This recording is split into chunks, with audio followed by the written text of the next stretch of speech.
మరోవైపు కేంద్రంతో శాంతియుత చర్చల కోసం మావోయిస్టు పార్టీ మరో లేఖ విడుదల చేసింది. శాంతియుత సంభాషణ ద్వారా ప్రజా సమస్యల పరిష్కారానికి సిద్ధంగా ఉన్నామంటూ మావోయిస్టు కేంద్ర కమిటీ ప్రతినిధి అభయ్ పేరుతో లేఖ విడుదల చేశారు. చర్చలకు కేంద్రం సిద్ధంగా ఉందో లేదో స్పష్టం చేయాలని, ఆపరేషన్ కగార్ను ఆపడానికి ముందుకు రావాలంటూ లేఖ రాశారు.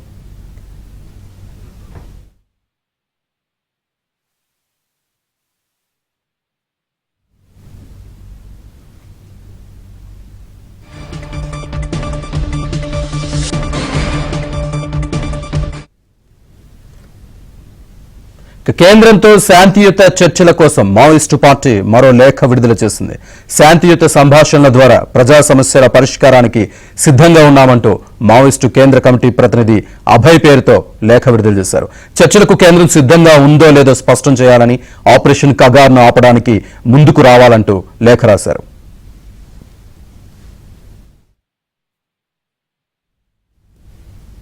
మావోయిస్టు లేఖకు సంబంధించి పూర్తి సమాచారాన్ని మా కరెస్పాండెంట్ రవి అందిస్తారు. రవి.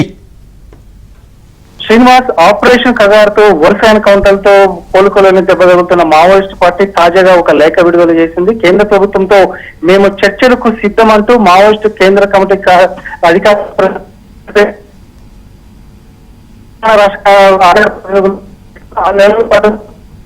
కూడా లేఖ విడుదల చేశారు. అంటే మావోయిస్టు కేంద్ర కమిటీ గాని, రాష్ట్ర కమిటీలు గాని, అధికార ప్రతినిధులు కూడా గత 2 నెలలుగా లేఖలు విడుదల చేస్తున్నారు. కేంద్ర ప్రభుత్వంతో చర్చలకు సిద్ధమని, కేంద్ర ప్రభుత్వం కూడా ఆపరేషన్ కగార్ మీద తమ స్పష్టమైన వైఖరి వెల్లడి చేయాలని కూడా వారు డిమాండ్ చేసిన పరిస్థితి ఉంది. పౌరకుల సంఘాలు కూడా చొరవ తీసుకొని కేంద్ర ప్రభుత్వానికి మావోయిస్టుల మధ్యవర్తిగా ఉండి దీనికి ఒక ముగింపు పలకాలని కూడా మావోయిస్టులు ప్లీజింగ్ నోటుతో లేఖలు రాసిన పరిస్థితి ఉంది. కేంద్ర కమిటీ రాసినా, రాష్ట్ర కమిటీలు రాసినా అటు కేంద్ర ప్రభుత్వం కానీ, ఛత్తీస్గఢ్ ప్రభుత్వం కానీ పట్టించుకున్న పరిస్థితి లేదు. వరుస ఎన్కౌంటర్తో ఆపరేషన్ కగారే కాదు, ఆపరేషన్ కర్రెగుట్టలు కూడా దూకుడుగా కొనసాగుతుంది. గత 50 కాలంలో చూసినట్లయితే 400 మంది పైగా మావోయిస్టులు కూడా హతమయ్యారు. మొత్తం చూస్తే మావోయిస్టు పార్టీ కొన ఊపిరితో ఉద్యమం చేసిన పరిస్థితి ఉంది. పోలిట్ బ్యూరో సభ్యులు, కేంద్ర కమిటీ సభ్యులంతా వయోభారంతో ఉన్నారు. వారు కేంద్ర బలగాలతో పోరాడి లేని పరిస్థితిలో ఉన్నారు.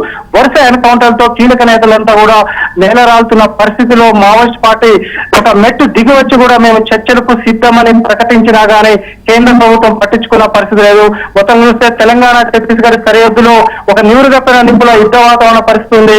వచ్చే మార్చి 31 నాటికి మావోయిస్ట్ పార్టీని పూర్తిగా ఏరివేసే దిశగా ఆపరేషన్ కగార్ దూకులుగా కొనసాగుతుంది. సో మావోయిస్ట్ కేంద్ర కమిటీ రాసిన లేఖ మీద కేంద్ర ప్రభుత్వం ఎలా స్పందిస్తుంది అనేది చూడాలి. ఒక పక్క తెలంగాణ రాష్ట్ర ముఖ్యమంత్రి రేవంత్ రెడ్డి కూడా దీన్ని మేము శాంతి భద్రతా సమస్యగా చూడడం లేదు, సామాజిక కోణంలో చూస్తున్నామంటూ కూడా రేవంత్ ప్రకటించారు. అయితే డిప్యూటీ సీఎం ఛత్తీస్గఢ్ ఇప్పటికే రాజకీయపరమైన ఆరోపణలు కూడా చేస్తున్నారు. తెలంగాణ ప్రభుత్వం మావోయిస్టు పార్టీల ఎన్కౌంటర్ల మీద ఎందుకు ఉలిక్కి పడుతుంది, మావోయిస్టు నేతల మీద కూడా వారు కామెంట్ చేసిన పరిస్థితి. తెలంగాణలో ఉన్న బీఆర్ఎస్ అధినేత కేసీఆర్ కూడా ఆపరేషన్ కగారు నిలిపివేయాలని డిమాండ్ చేశారు.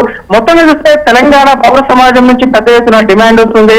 ఒక పక్క మావోయిస్టు పార్టీ కూడా మేము చర్చలకు సిద్ధమంటున్నాం కానీ కేంద్ర ప్రభుత్వం మాత్రం స్పష్టమైన నిర్ణయం వెల్లడించిన పరిస్థితి.